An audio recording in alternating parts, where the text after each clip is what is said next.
Men who succeed best are those who take risks and stand by their own convictions. You've reached an end of the road and must choose. Should you go left or should you go right? Do you stay put and refuse to pick a side? If you have strong convictions, you already know what to do. An individual who has personal beliefs believes something to be true and stands regardless of the circumstances and consequences. When the leader enters the room, he should bring a passion for truth with him. Genuine leadership does not appear out of nowhere. The most effective leadership is one that is deeply committed.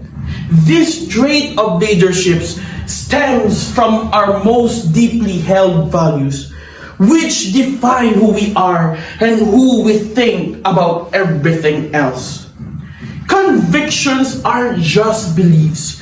They're not just beliefs that we hold. Instead, convictions grasp us. Without these foundational ideas, convictions, we would have no idea who we are or how to lead. Everyone has opinions and preferences, but a person who is committed does not construct his beliefs based on his selfish goals and benefits.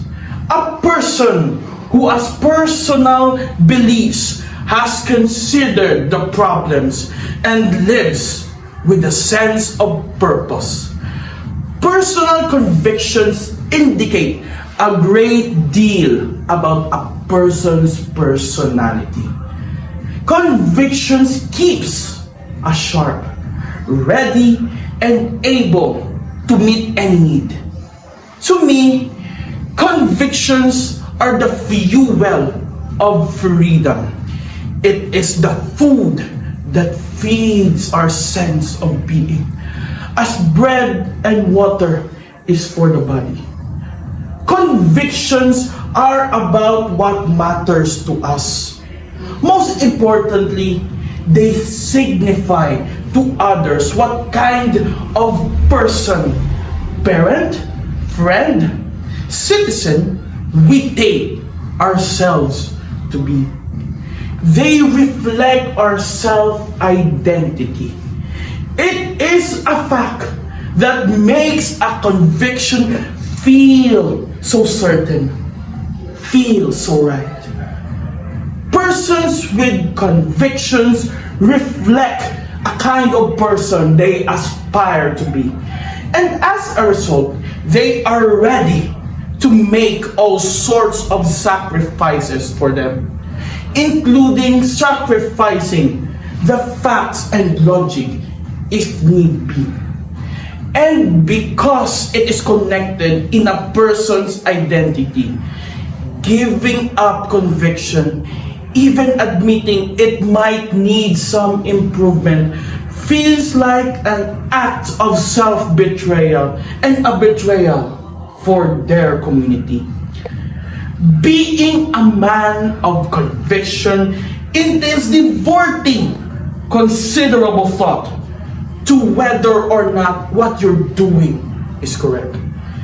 People with shaky convictions are most likely to stumble into moral uncertainty and find themselves in situations they never expected to find themselves in. Knowing where the lines and not crossing them is what it takes to be a man of conviction. In the midst of the moral turmoil around us, we need more men and women who have a moral core. Personal convictions helps us stay on track and reminds us of what really is important. They assist us in resisting temptation without succumbing on it. Our faith is refined and proven by them. The individual increasingly comes to know who is through the stand he takes when he expresses his ideas, values, beliefs, and convictions, and through the declaration and ownership of his feelings.